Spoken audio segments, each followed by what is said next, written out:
The thin hospital blanket did little to warm Eric Mason as he stared out the window of the medical transport ship. Earth grew larger by the minute, a blue marble expanding to fill his view. 5 years ago, he had left this planet full of pride and purpose. Now he returned broken, with metal where his legs used to be. "Sergeant Mason will be docking at Armstrong Station in 20 minutes, said a nurse, her voice too cheerful for the cargo she transported. "Your ground shuttle to Nebraska leaves an hour after that." Eric nodded without turning. He didn't need to see the pity in her eyes. He had seen enough of that during his 18 months of recovery on Titan Base. 18 months of surgeries, physical therapy, and neural treatments that never quite fixed the damage. The nurse lingered.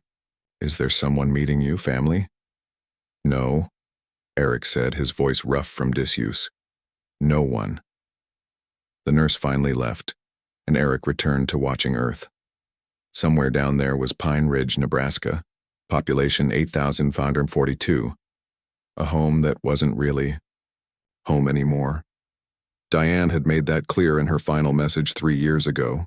He couldn't blame her. Their marriage had been dying long before the Centauri blast took his legs. Armstrong Station was a blur of efficient processing. Medical discharge papers, benefits overview, prescription renewals. Each interaction was quick and impersonal, like he was a package being forwarded to its final destination. The doctors barely looked at him. The war was over. Heroes like him were now budget liabilities. The ground shuttle to Nebraska was half empty.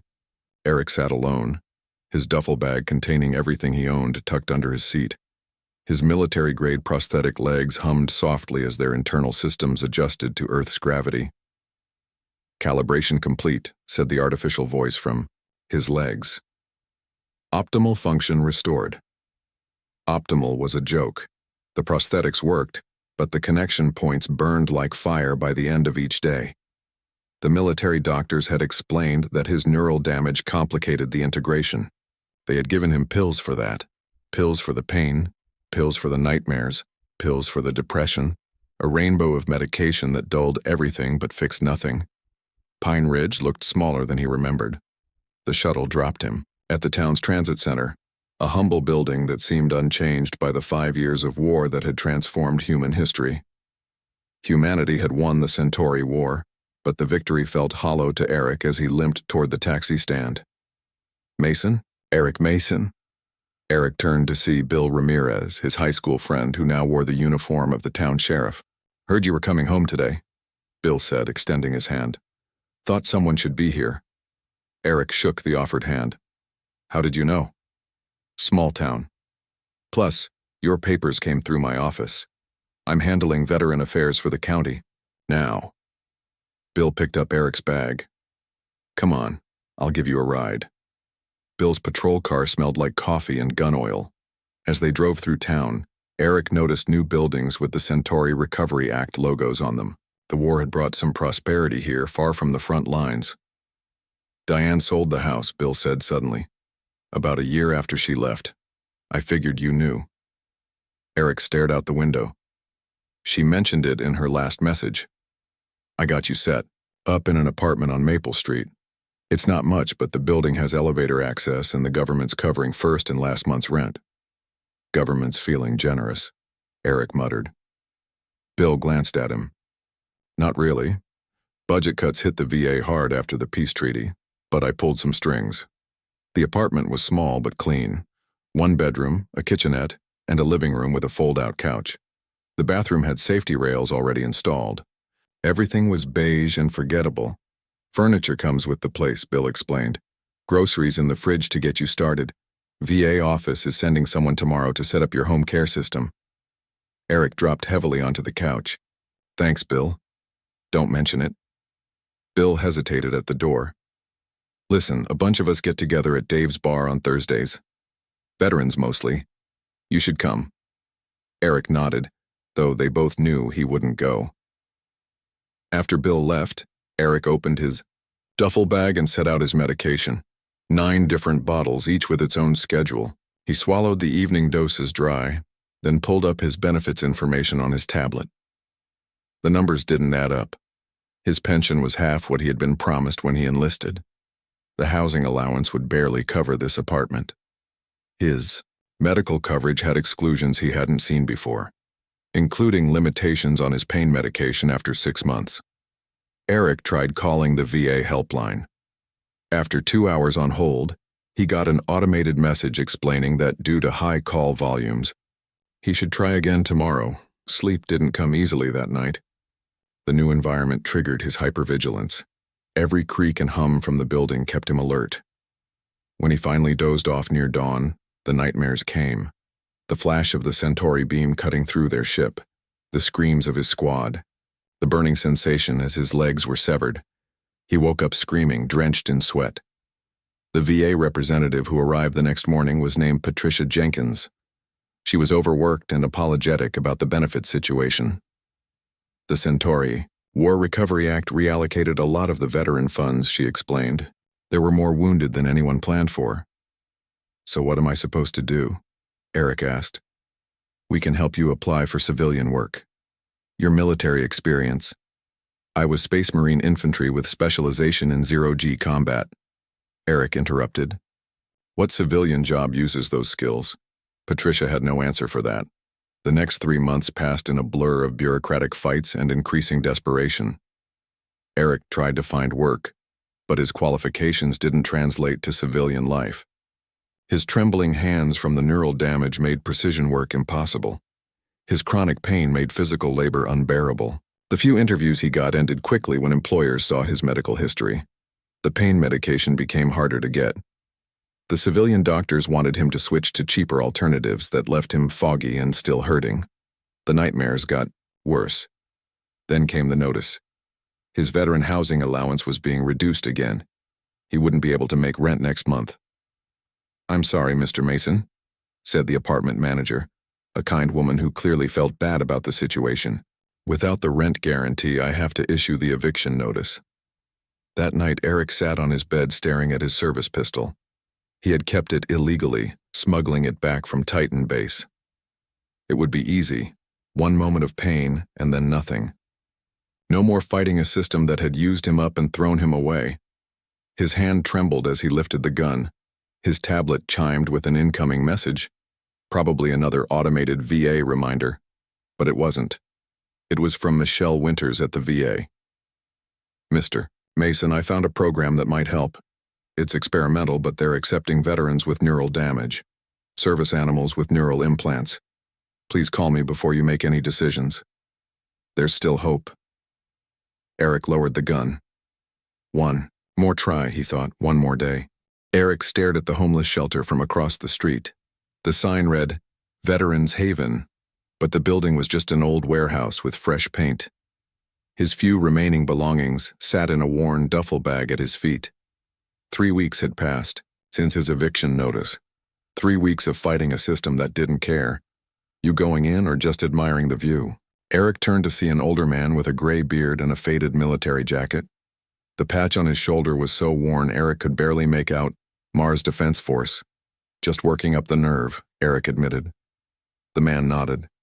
First time is the hardest. Name's Frank Porter. Did 2 tours on Mars back in '62. Eric Mason, Space Marines, Centauri front. Frank whistled.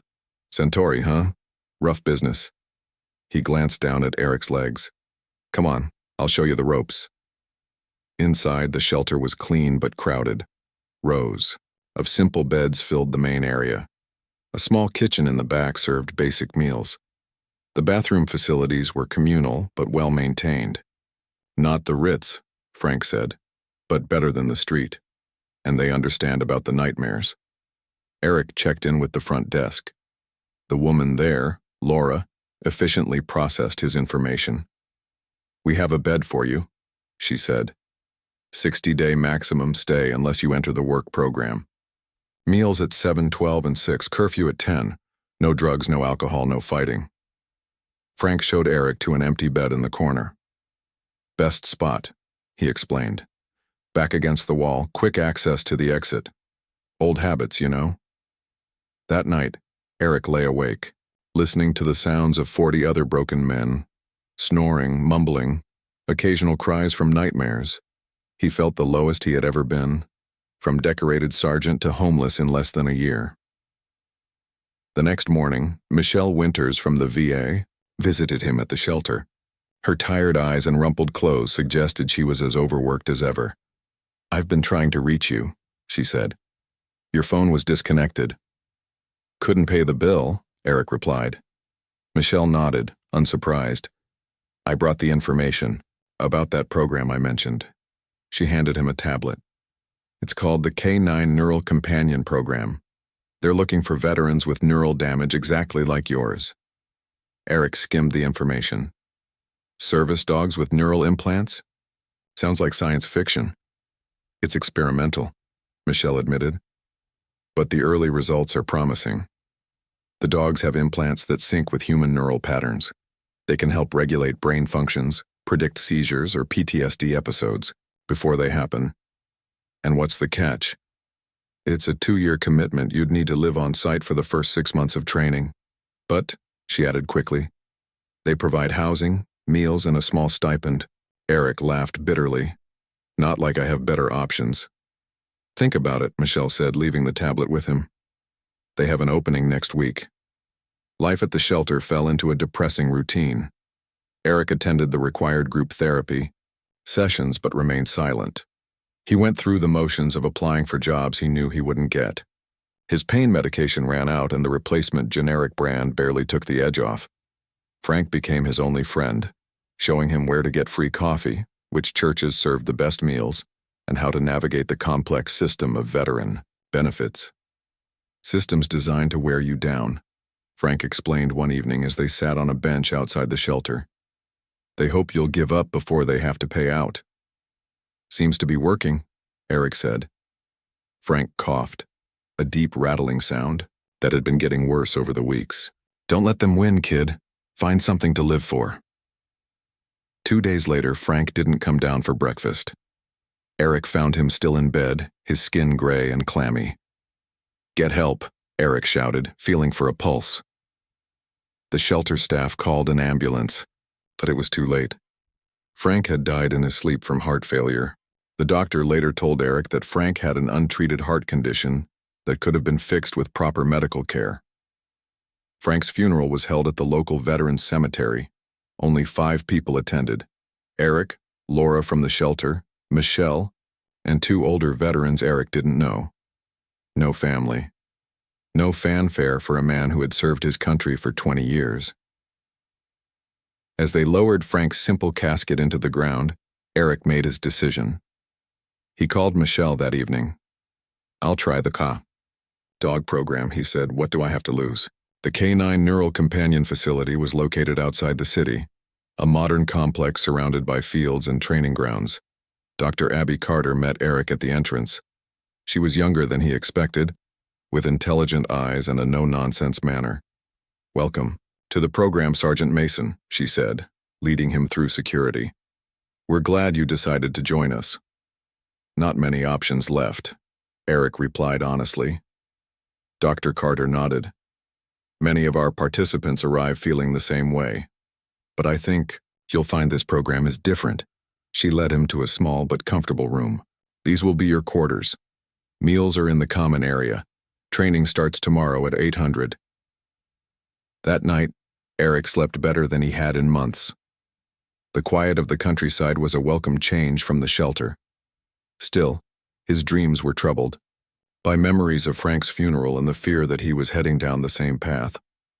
The next morning, Dr. Carter introduced Eric to the program's other participants, 12 veterans with various injuries and neural conditions. Some were missing limbs like him. Others showed the invisible signs of PTSD and traumatic brain injuries. The sudden flinches, the vacant stares, the trembling hands.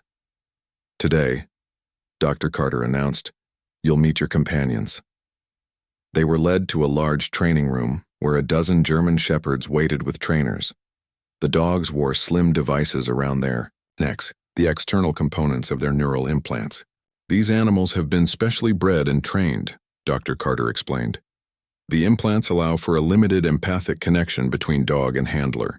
They can sense your neural patterns and, with training, help stabilize them." A trainer, approached with a large German shepherd. Unlike the others sitting attentively, this dog seemed restless, constantly scanning the room. "This is Max," the trainer said. "He's different from our other dogs. More independent." Max locked eyes with Eric. There was an intelligence there that made Eric uncomfortable. The dog approached cautiously, sniffing at Eric's prosthetic legs. With interest. He was rescued from a military research facility, Dr. Carter explained. Part of a program to create enhanced combat animals. They considered him a failure because he refused to attack on command. "A fellow washout," Eric murmured. He tentatively reached out his hand. Max sniffed it, then pressed his head against Eric's palm. A strange sensation washed over Eric, a faint echo of emotions that weren't his own. Curiosity, caution, a trace of hope. "That's the neural connection initializing," Dr. Carter said, watching closely.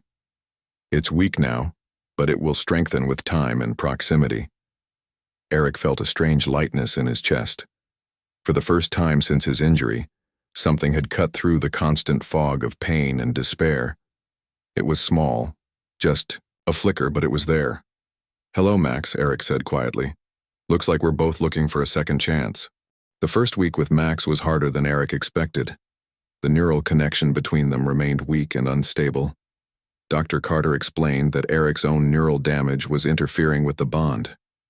"Your brain developed defense mechanisms after your injury," she said as she adjusted settings on her tablet. Max sat patiently beside Eric's chair, the small device on his collar blinking steadily. "It's like your neurons built walls. We need to teach them to trust again." Eric scoffed. "My brain has the right idea. Trust gets you killed." Dr. Carter didn't argue.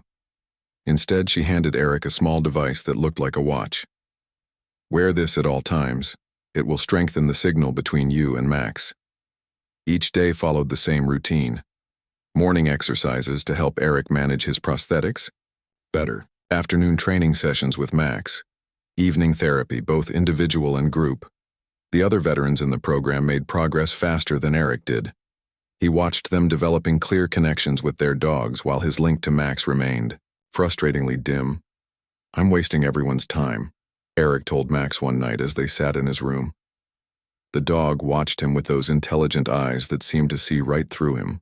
"They should pair you with someone who can actually form the bond." Max tilted his head, then suddenly stood and walked to Eric's nightstand. With gentle teeth, he picked up the bottle of pain pills and brought them to Eric. "How did you know?" Eric asked, startled. He had been about to ask for them, the phantom pain in his missing legs growing unbearable. Max dropped the bottle in his lap and sat, watching expectantly. That night, Eric dreamed of a strange place. Cold metal walls, the smell of antiseptic. Cages lined up in rows. The dream wasn't his. Somehow he was seeing Max's memories of the research facility. He woke suddenly to find Max pressing against his side, the dog's eyes fixed on his face. The neural device on Max's collar was blinking rapidly. "Did you just share a memory with me?" Eric whispered. The next morning, he told Dr. Carter about the dream.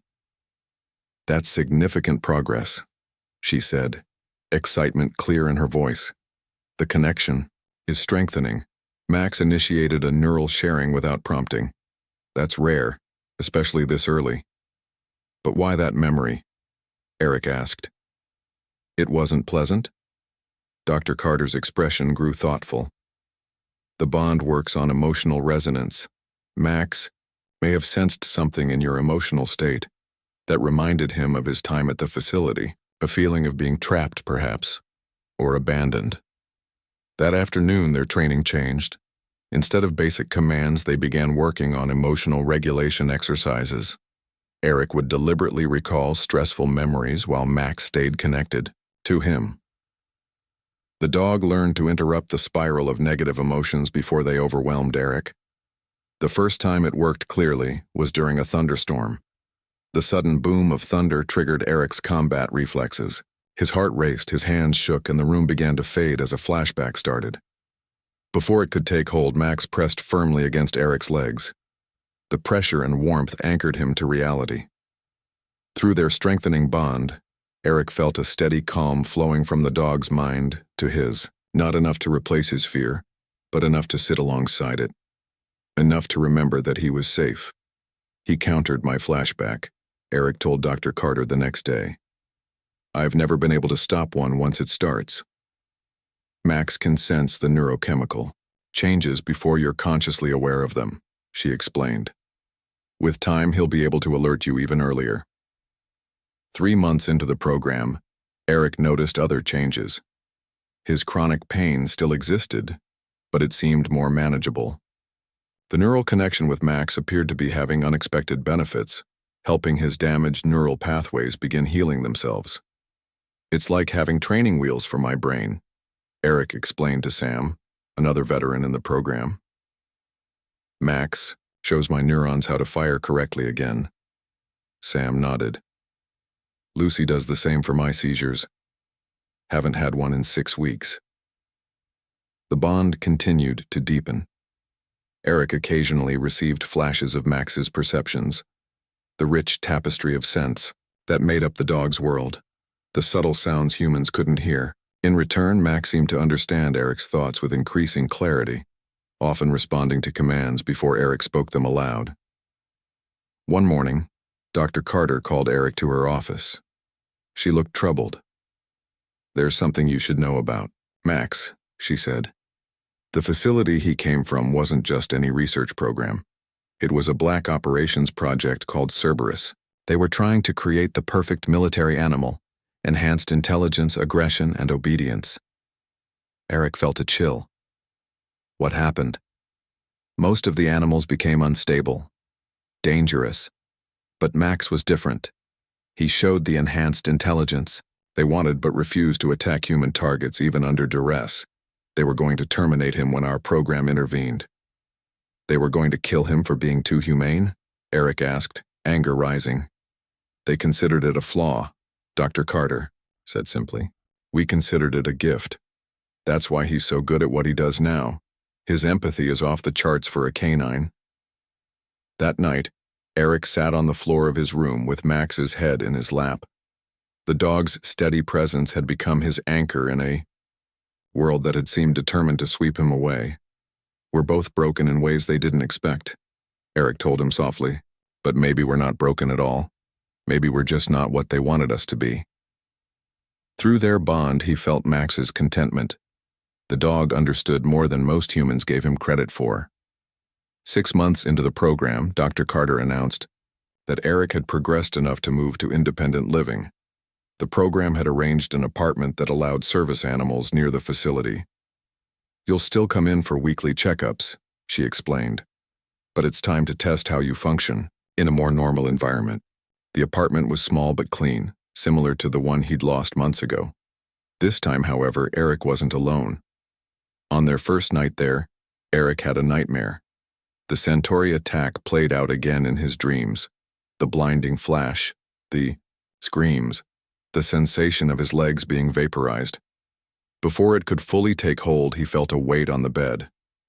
Max had jumped up beside him, pressing his warm body against Eric's side. Through their bond came a steady stream of calming energy. Eric woke fully, the nightmare fading like mist in sunlight. He wrapped an arm around the dog's neck. "Thanks, buddy," he whispered. For the first time since returning to Earth, Eric felt something he had thought was gone forever. Hope. Not just for survival, but for a life worth living. "We're going to be okay," he told Max, and through their bond, he felt the dog's agreement. They had found each other when they needed it most, two broken warriors creating something whole. Eric's new routine with Max brought stability he hadn't felt since before the war. Each morning, Max would wake him by gently placing a paw on his chest. They would go for a walk together, Max's alert presence helping Eric navigate the world, without constant fear of triggers or flashbacks. The apartment complex had a small garden area where residents could grow vegetables and flowers. Eric often saw an older woman there, her hands deep in the soil despite the cool autumn weather. "You're new," she said one morning when she caught him watching. I'm Lily Harrison, apartment 12B. Eric Mason. 8A. This is Max. Lily smiled at the German Shepherd. Service dog? Neural companion, Eric corrected, the term important to him. He's more than just a service animal. I can see that, Lily said, noting the technological device on Max's collar. Would you like to learn about gardening? It's good therapy. Eric hesitated. Social interaction was still difficult, but through his bond with Max, he felt the dog's curiosity and interest. Max had been helping Eric push past his comfort zone in small ways. Sure, Eric said finally. I could use a hobby. Lily gave him a small plot of earth. Start with something simple. Radishes grow quickly. Gives you a sense of accomplishment. 3 times a week, Eric visited Dr. Carter at the facility for checkups and training adjustments. During one visit, 2 months after moving to the apartment, she showed him new data about his neural patterns. Your brain is healing itself, she said, pointing to colorful maps on her screen. The connection with Max is creating new pathways around the damaged areas. Is that why the pain is less? Eric asked. Partly, Dr. Carter explained. Your brain is learning new ways to process pain signals, and Max's presence provides constant, subtle support to your neural regulation. Eric had noticed the changes. His hands trembled less. The migraines came less frequently. He could go longer on his prosthetic legs before the pain became unbearable. How? Many others are seeing these kinds of results? He asked. Dr. Carter's smile faded slightly. Not as many as we'd hoped. The program is under review. Budget concerns. Always budget concerns, Eric muttered. One morning, Lily introduced Eric to her nephew Greg, who was visiting her. Greg owned a small security consulting firm that specialized in designing systems for businesses. You were in the Space Marines? Greg asked, interested. Centauri Front? Eric nodded, expecting the usual awkward thanks for his service or pitying looks. Instead, Greg said, I could use someone with your experience. Most security experts think in 2 dimensions. Space combat requires 3-dimensional tactical thinking. I'm not sure how much help I'd be, Eric said, gesturing to his prosthetic legs. This is consulting work, Greg explained. Analyzing systems, finding weaknesses, suggesting improvements. Your mind is what I'm interested in, not your legs. Through his bond with Max, Eric felt encouragement. The dog sensed his hesitation and gently nudged his hand. I could try, Eric said. Greg gave him a security system to analyze as a test. Eric spent 3 days examining it, Max lying patiently at his feet. His military training helped him spot vulnerabilities that civilian designers had missed. When he returned the analysis to Greg, the man was impressed. This is exactly the perspective we've been missing, Greg said. I'd like to hire you as a part-time consultant, 10 hours a week to start, work from home. For the first time since returning to Earth, Eric had a job that valued his military experience rather than seeing it as a liability. The work engaged his mind and gave him purpose. More importantly, it provided income beyond his limited veteran benefits. As winter approached, Eric continued to improve. The connection with Max grew stronger daily. They developed a rhythm together, anticipating each other's needs. Max could tell when Eric's pain was spiking before Eric himself noticed, bringing medication or providing pressure against his legs to ease the phantom pain. In return, Eric learned to understand Max's subtle communications. The dog was more expressive through their neural link than through traditional canine body language. Eric could sense Max's emotions, and sometimes even glimpses of his thoughts. Not in words, but in impressions and images. It's like having a roommate who never talks but always understands, Eric explained to Lily one day as they harvested the last vegetables before frost. Lily smiled. Sounds better than most human roommates I've had. With his first paycheck from Greg, Eric bought a better bed and a comfortable dog bed for Max. But each night, Max would start in his own bed, then quietly move to sleep beside Eric when the nightmares threatened. The nightmares still came, but less frequently. And when they did, Max was always there, his steady presence anchoring Eric to reality. One night in December, Eric woke to find Max unusually alert, ears perked toward the door. Through their bond, Eric sensed concern and protective instincts. "What is it, buddy?" he whispered. Max moved to the door, looking back expectantly. Eric followed, grabbing his cane. His prosthetics were beside the bed, but he didn't put them on for middle-of-the-night investigations. In the hallway, smoke hung in the air. A fire alarm began to sound, startlingly loud in the quiet building. Max led Eric toward the stairs, then stopped, looking down a side hallway. Through their bond, Eric felt Max's urgent concern. Someone was still in danger. "Show me," Eric said. Max led him to apartment 12B, Lily's apartment. Eric pounded on the door, calling her name. No answer came, but Max's anxiety increased. Eric tried the handle. Locked. "Building security," he called out, remembering the emergency override code from when he moved in. He entered it on the keypad, and the door clicked open. Smoke filled the apartment. A cooking pot had caught fire on the stove, and flames were spreading to nearby cabinets. On the floor lay Lily, unconscious. Eric dropped to his knees beside her, checking for breathing. She was alive but unresponsive. The smoke inhalation had overcome her. "We need to get her out," Eric told Max. Without his prosthetics, Eric couldn't carry her. But Max understood.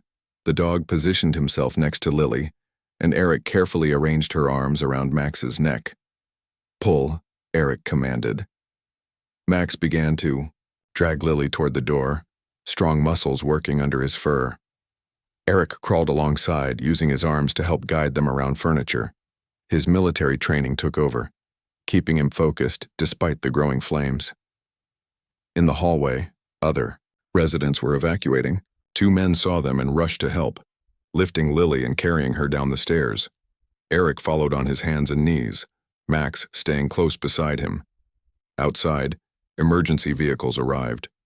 Paramedics took Lily, giving her oxygen. A firefighter tried to help Eric. "My prosthetics are still in my apartment," Eric explained. "Second floor 8A. "We'll get them if we can," the firefighter promised. "You may have saved that woman's life." Later, as Eric sat in an emergency blanket watching the firefighters control the blaze, a paramedic approached. "The older woman is going to be fine," she said. "She's asking for you." Eric looked down at Max, who sat alert beside him. "We just did what anyone would do."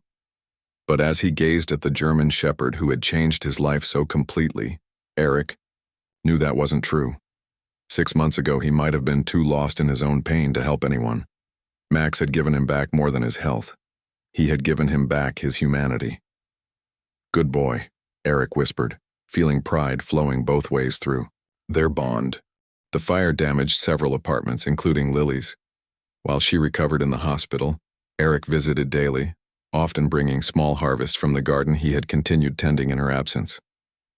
"You've saved my plants and me," Lily told him one afternoon. "I don't know how to thank you." "Thank Max," Eric said, patting the German shepherd at his side. "He's the one who sensed something was wrong." News of the rescue spread quickly. A local reporter wrote a story about the disabled veteran and his special service dog, who had saved an elderly woman from a fire. Dr. Carter called Eric the next day. "Have you seen today's news?" she asked. "No," Eric replied. "Why?" "Your story is getting attention. People are asking about the Neural Companion program. This might be exactly what we need to secure more funding." Eric felt uncomfortable with the attention, but Dr. Carter convinced him to speak at a small press conference about the program. Max stayed by his side as he explained how the neural connection had helped him recover from his war injuries. "Was at rock bottom when I met Max," Eric told the cameras. "Now I have a job, friends, and a future.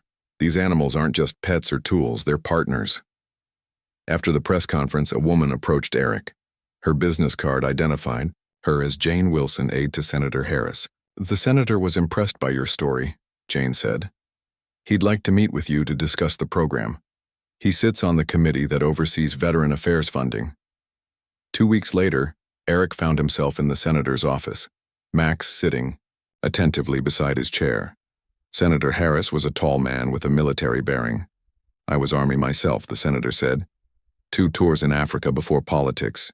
Tell me more about this program." Eric explained the neural companion concept, the success he had experienced, and the healing benefits beyond what traditional therapy had achieved. "Interesting," the senator said.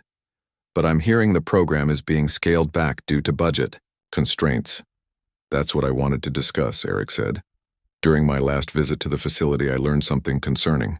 Eric explained how he had overheard Dr. Carter arguing with a military representative about the remaining animals from the Cerberus project. The representative had insisted that the failed animals would be decommissioned, a cold euphemism for euthanasia. "These dogs have enhanced intelligence and empathy," Eric said. "They're not weapons that failed quality control. They're living beings who deserve better." The senator frowned. "I wasn't aware the program had military origins. This falls under classified operations." "I'm not asking about the classified aspects," Eric clarified. "I'm asking about saving innocent animals and helping more veterans at the same time." Max, sensing Eric's tension, pressed against his leg. Through their bond, Eric felt the dog's steady support, giving him courage. "Would you be willing to testify before the committee?" Senator Harris asked. "If it would help the program and the animals, yes." Back at the facility, Eric shared his concerns with Dr. Carter. She looked troubled. "I've been fighting this battle for months," she admitted. "The military wants to end the program and reclaim all the animals. They consider the technology proprietary." "Even the dogs already paired with veterans?" Eric asked, alarmed. "They've agreed to grandfather those in, but the remaining unpaired animals and the next generation being trained now would revert to military control." Eric thought of Max, how close the dog had come to being decommissioned because he wouldn't attack on command. The thought of other intelligent, empathic animals facing death for similar failures was unbearable. "We need to do something," Eric said. Over the next month, Eric and Dr. Carter worked together to gather evidence about the program's success. They collected testimonials from veterans whose lives had been changed by their neural companions. Greg helped Eric create a secure database to protect their findings from interference. Meanwhile, Eric continued his security consulting work, which had expanded to nearly full-time. His expertise in identifying vulnerabilities became essential when they discovered the military plan to move the remaining Cerberus animals before the Senate hearing. "They're transferring them next Tuesday," Dr. Carter said, showing Eric a transport schedule she had obtained. "Once they're back on a military base, we'll never get access." Eric studied the transport details. "This security is designed to keep people out, not to prevent someone already inside from acting."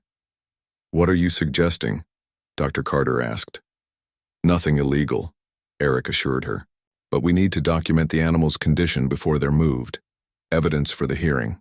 The plan was simple but risky. Dr. Carter would authorize Eric's access to the secure wing where the Cerberus animals were kept. Using his security expertise, he would temporarily disable the cameras while she took DNA samples and documented the animals' enhanced intelligence through neural scans. The night of the operation, Eric felt calm. Through his bond with Max, who would stay in the main facility as a lookout, he maintained steady neural patterns that wouldn't trigger security alerts.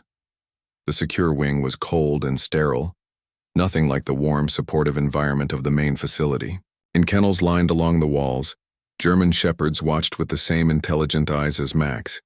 Each wore a neural implant collar, but unlike Max's, these emitted a red light instead of blue. "Control collars," Dr. Carter explained quietly as she collected her samples and readings. "They suppress independent thought rather than encouraging it." Eric moved from kennel to kennel, making eye contact with each dog. Through his bond with Max, he felt echoes of connection with these animals. They were afraid, confused, and many showed signs of neglect. "We have everything we need," Dr. Carter said after 30 tense minutes. "Let's go." The evidence they gathered proved decisive at the Senate hearing 2 weeks later. Eric testified about his experience with Max, the rescue of Lily, and the conditions of the animals in the secure wing. Other veterans in the program shared similar stories of recovery and renewal. Senator Harris led the questioning of military representatives who struggled to justify euthanizing animals that had demonstrated such potential for healing. By the end of the day, the committee had voted unanimously to expand the Neural Companion program and transfer all remaining Cerberus animals to civilian control. 1 year later, Eric stood on the porch of a renovated farmhouse watching as Max played with 3 other German shepherds in the fenced yard. The property, purchased with help from a veteran's grant and donations, had become a sanctuary for retired military service animals and a training center for new neural companions. Dr. Carter's car pulled up the gravel driveway. She stepped out, with a tablet in hand, smiling broadly. "The funding came through," she announced. "We can expand to help 20 more veterans this year." Eric nodded, satisfaction warming him. "And the new training protocols?" "Approved. From now on, all neural companions will be trained with positive reinforcement only. No more military methods." Inside the main building, veterans worked with their new companions under the guidance of trainers. Some, like Eric, had physical injuries. Others battled invisible wounds of PTSD and traumatic brain injuries. All found healing in the unique bond with their neural companions. Eric reached down to pat Max, who had returned to his side. Through their bond, he felt the dog's contentment and pride. They had come so far from their lowest points, a discarded veteran and a failed military experiment, both deemed broken by systems that couldn't see their true worth. "We did good, buddy," Eric told him quietly. As the sun set over their sanctuary, Eric reflected on the strange path that had led him here. He had lost everything: his legs, his career, his home, his hope.